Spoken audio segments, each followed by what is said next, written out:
మరి 2 సంవత్సరాలు పాలన జరిగిన తర్వాత మహానాడుని వేదిక చేసుకొని మీరు చెప్పాల్సింది ఏంది చంద్రబాబు నాయుడు గారు?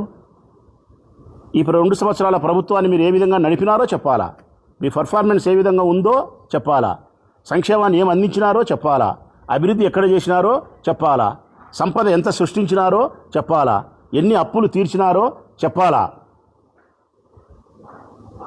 ఇవి చెప్పలే. మీరు ప్రజలు ఆశించిన వాటిని మాట్లాడలే. మీరు ఏం మాట్లాడినారు?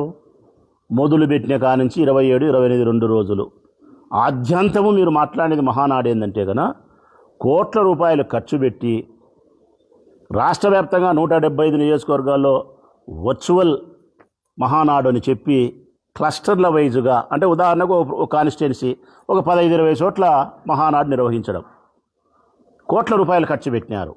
ఏం మాట్లాడినారు మీరు?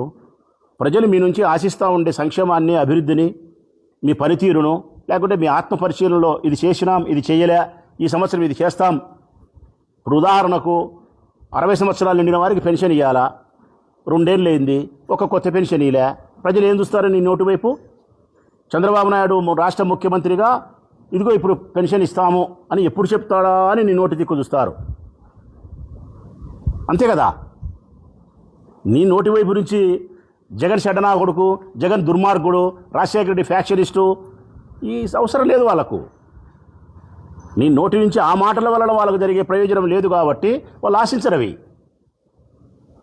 కానీ నువ్వు మాట్లాడలే.